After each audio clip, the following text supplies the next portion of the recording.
이에 사냥꾼은 두려움에 떨며 칼을 집어들었다. 하지만 거인은 사냥꾼이 있는 방 쪽으로 오지 않고 집 반대편으로 걸어갔다. 그리고 저편에서 문이 열리는 소리가 나더니 이무기가 요동치는 듯한 굉음이 울려왔다.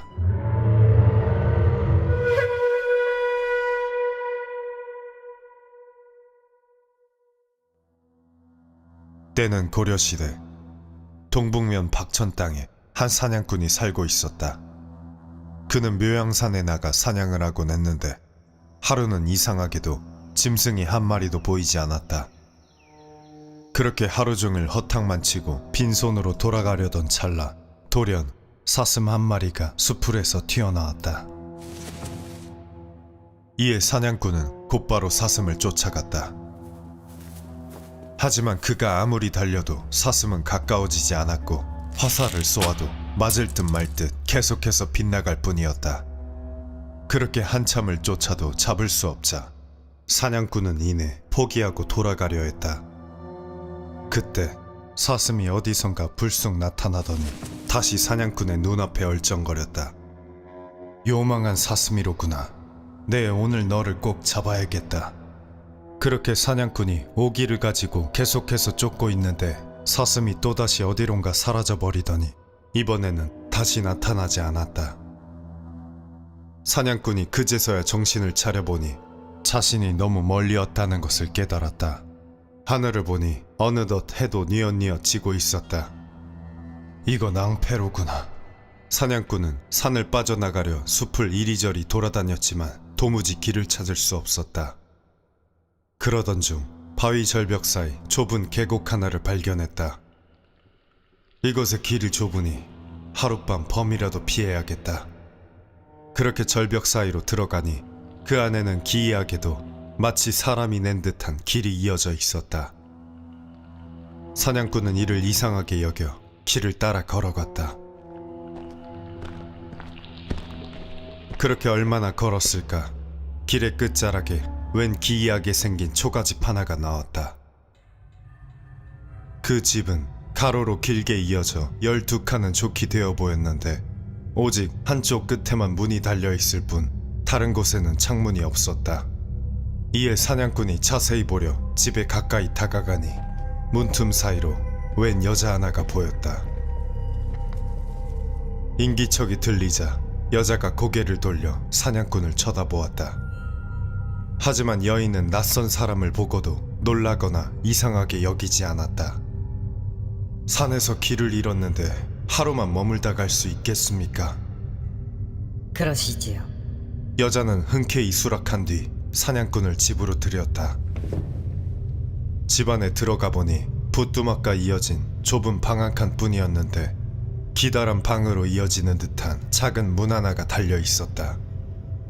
사냥꾼이 그 문을 보며 저 방 안에 뭐가 있을까 생각하고 있는데 여인이 물을 내어주었다. 그렇게 한밤중 호랑이밥이 될 뻔한 위기를 넘기자 사냥꾼은 마음이 편해져 슬그머니 딴 생각이 들기 시작했다.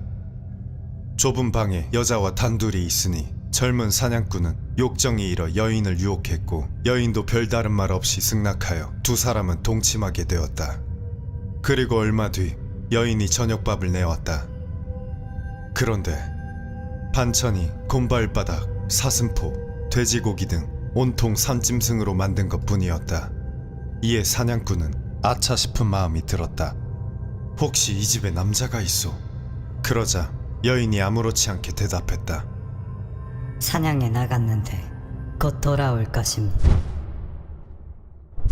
그때 집 밖에서 발소리가 들려오기 시작했다. 여인은 소리를 듣더니 하던 말을 멈추고 돌아온 남자를 마중하려는 듯 황급히 집 밖으로 나갔다. 이에 사냥꾼이 문을 살짝 열어 밖을 보니 마당에 커다란 두 발이 땅을 딛고 있었다. 그리고 커다란 자루가 바닥에 떨어졌다. 이에 사냥꾼이 위를 올려다보았지만 그자는 몸집이 매우 커 그 얼굴이 처마에 가려 보이지 않았다. 내가 괴수의 집에 들어왔구나. 그렇게 사냥꾼이 숨지도 뛰쳐나가지도 못하고 방 안에서 안절부절하고 있는데 거인의 목소리가 들려왔다. 손님이 왔는가? 거인은 여인의 마중을 받으며 집 쪽으로 다가왔다. 이에 사냥꾼은 두려움에 떨며 칼을 집어들었다. 하지만 거인은 사냥꾼이 있는 방 쪽으로 오지 않고 집 반대편으로 걸어갔다. 그리고 저편에서 문이 열리는 소리가 나더니 이무기가 요동치는 듯한 굉음이 울려왔다. 이에 사냥꾼은 옆방에서 일어나는 일을 보기 위해 방 안의 문을 살짝 열어보았다. 그러자 거인의 얼굴이 나타났다. 거인은 기다란 방에 몸을 집어넣고 누워 있었다. 당신은 하루 종일 사슴을 쫓았는데도 잡지 못했소. 거인이 어떻게 알았는지 사슴에 대한 이야기를 하자 사냥꾼의 두려움은 한층 더해졌다. 그렇소. 그렇게 사냥꾼이 온몸을 떨며 대답하자 거인이 낌새를 알아차린 듯 그의 얼굴을 가만히 보더니 물었다. 당신 혹 저 여인과 동침하였소? 사냥꾼은 속으로 생각했다. 생김새를 보나 사슴에 대해 알고 있는 것을 보나 이자의 신령함은 보통이 아닌 것 같다. 이미 내가 지은 죄도 알고 있을 터 거짓을 고해도 소용이 없을 것이다. 그리고는 사실대로 털어놓았다. 그렇소. 당신이 나를 죽여도 할 말이 없소. 그러자 거인이 웃으며 말했다. 걱정하지 마시오. 내가 저 사람을 데리고 있긴 하지만 음식만 마련해 줄 뿐 나와는 관계가 없소이다. 그러고는 여인에게 말했다. 상을 내와 주시오. 이에 여인이 나가더니 이내 돼지 잡는 소리가 들려왔다. 그러고는 금방 상을 내왔는데 피가 뚝뚝 떨어지는 날고기가 쟁반 위에 산더미처럼 쌓여 있었다. 거인은 누운 채 그 자리에서 돼지 한 마리를 모두 먹어치우고는 말했다. 난 이만 잘 테니 두 사람은 그 방에서 함께 자도록 하시오. 사냥꾼은 여인과 한 방에 누웠으나 의심이 생기고 두려움이 일어 아무것도 하지 않고 뜬 눈으로 밤을 지새웠다.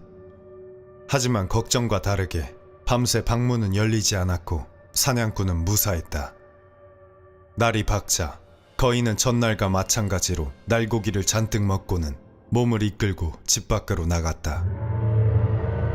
이에 사냥꾼이 따라 나가 거인을 올려다보니 과연 그 몸집이 매우 거대하여 8장은 좋게 되어 보였다. 거인은 마당에 앉더니 사냥꾼의 얼굴을 유심히 들여다보았다. 내 손님을 보니 역시 정말 복이 많소이다. 그러고는 근처 석굴에 손을 뻗어 무언가 가득 담겨있는 그물을 꺼냈다. 사실 손님이 어제 이곳에 오게 된 것은 내가 이끌었기 때문이라오. 이것을 가지고 가시오. 이에 사냥꾼이 그물 안을 보니 온갖 값진 가죽들이 가득 들어있었다. 나는 이제 갈 곳이 있어 집을 떠나야 하니 저 여인과 함께 산을 나가도록 하시오. 가죽들을 팔면 재산으로 삼기 충분할 것이오. 이에 의아한 사냥꾼이 말했다. 하룻밤 재워주신 것도 고마울 따름인데 이렇게 귀한 물건들을 주시다니 받을 수 없습니다. 그러자 거인이 미소를 띄우며 말했다. 내 당신에게 부탁할 것이 있어 그러니 사양하지 마시오. 그러고는 집 뒤쪽을 가리키며 말했다. 저 길로 나가면 바다가 나올 것이오. 나온 길로 곧장 해안을 따라 걷다가 멀리 배가 보이면 그곳에서 멈춰 계시오. 당신 혼자 이것들을 들기엔 힘에 부칠 테니 내가 짊어지고 따라가겠소. 그렇게 사냥꾼이 여인과 함께 거인이 알려준 길로 계곡을 빠져나오니 과연 해안이 나왔다. 그리고 멀리 배가 보이는 곳에서 기다리니 잠시 후 거인이 나타났다. 이 가죽들을 판 돈으로 소 2마리와 소금 100석을 사서 닷새우 이곳으로 와주시오. 남은 재물은 가져도 좋소. 그러고는 짐을 두고 떠났다. 사냥꾼은 거인이 시킨 대로 가죽을 팔았는데 과연 수천금을 벌 수 있었다. 그는 그 돈으로 약속한 것을 준비한 뒤 닷새 후 다시 해안에서 기다렸다. 얼마 후 거인이 저번처럼 가죽짐을 가득 들고는 나타났다. 잘 와주었소. 그는 그 자리에서 사냥꾼이 가져온 소 2마리를 먹어치우고는 가죽을 사냥꾼에게 넘겨주었다. 닷새 뒤 이번만큼 소금을 다시 준비하여 이곳에서 기다려주시오. 그러고는 사냥꾼이 가져온 소금을 들고 떠났다. 사냥꾼은 거인이 소를 잊고 말하지 않았다고 생각하여 소금과 더불어 저번처럼 소도 2마리 준비하여 닷새 뒤 같은 장소에서 기다렸다. 그리고 거인이 또 가죽을 짊어지고 나타났다.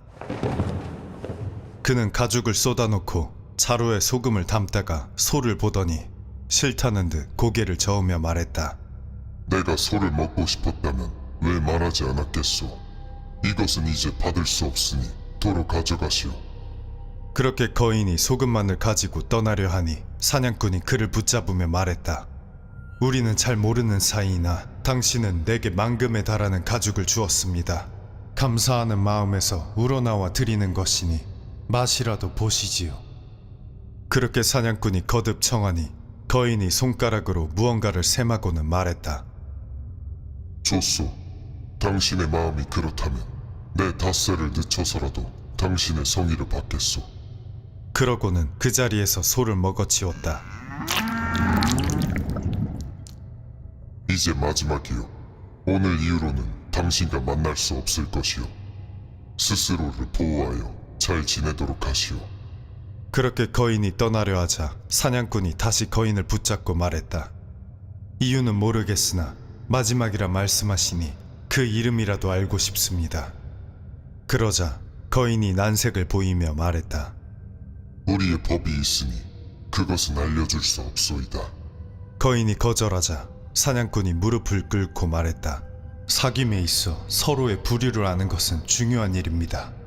큰 은혜를 받고도 은인의 이름조차 알지 못하니 마음이 편치 않습니다. 그러니 부디 알려주시지요. 당신은 도깨비이십니까? 아니면 산신령이십니까? 그러자 거인은 어쩔 수 없다는 듯 말했다. 내년 단오날 낙동강의 나루터에서 기다리시오. 초립을 쓰고 푸른 도포를 입은 젊은이가 검정 조랑말을 타고 나타날 것이오. 그 사람에게 물으면 답을 알 수 있을 것이오. 그러고는 소금을 메고 유유히 사라졌다. 사냥꾼은 거인이 사라지는 모습을 보면서 한편으론 의심이 남아있으면서도 다른 한편으로는 슬픔을 느꼈다. 사냥꾼은 박천으로 돌아가 함께 산을 빠져나온 여인과 혼인하고 거인이 주고 간 가죽을 팔아 서북면에 큰 부호가 되었다. 그리고 시간이 흘러 이듬해 단오날이 다가오자 그는 낙동강으로 향했다. 그리고 강의 나루터에서 조금을 기다리니 과연 거인의 말대로 검은 조랑말을 탄 청년이 나타났다. 사냥꾼은 그에게 예를 올리고 거인과 있었던 일을 말하며 그의 정체에 대해 물었다. 이야기를 들은 청년이 구슬프게 탄식하며 말했다. 이는 좋은 소식이 아니구려. 왜 그렇습니까? 거인은 스스로 목숨을 끊으러 간 것이오. 목숨을 끊다니 그는 내게 고기와 소금을 받아갔소. 그러자 청년이 고개를 저으며 말했다. 그것은 우라는 거인입니다. 천지에 흩어져 있는 순수한 양기가 그 힘이 충분하면 영웅으로 태어나 천하를 태평케 하지만 그 힘이 부족해 그러지 못하면 우가 됩니다. 우는 산속에 숨어 그 모습을 드러내지 않다가 세상에 애군이 닥쳐올 것 같으면 스스로 목숨을 끊어 우주로 흩어져 영웅을 탄생시킵니다. 이때 우는 다른 먹을 것을 끊고 소금을 먹습니다. 소금 100석을 먹으면 몸이 쇠약해지고 닷새 후 또다시 소금 100석을 먹으면 끝내 죽게 되는데 중간에 날고기를 먹으면 죽는 기간이 닷새 미뤄집니다. 그가 당신이 가져간 두 번째 고기를 고사한 것은 이 때문입니다.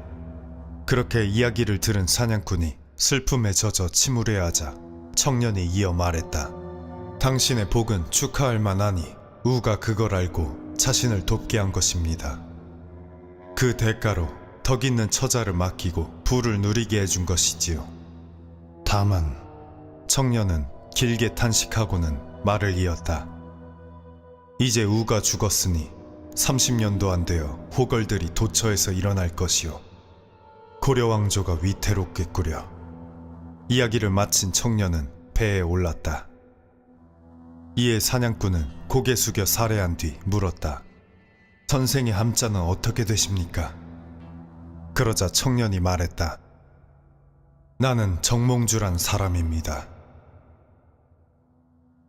그로부터 3년이 채 되지 않아 고려는 정말로 큰 난리를 겪기 시작했고 허다한 영웅이 연달아 일어났다. 후한 말을 방불케 하는 난세는 몇십 년간이나 이어졌고 수많은 사람들이 비참한 죽음을 맞이했다. 하지만 사냥꾼의 집안은 무사하여 죽은 사람이 없었다고 한다. 그리고 과연 정몽주의 말대로 고려 왕조는 30년도 안 되어 멸망하고 조선이 세워졌다.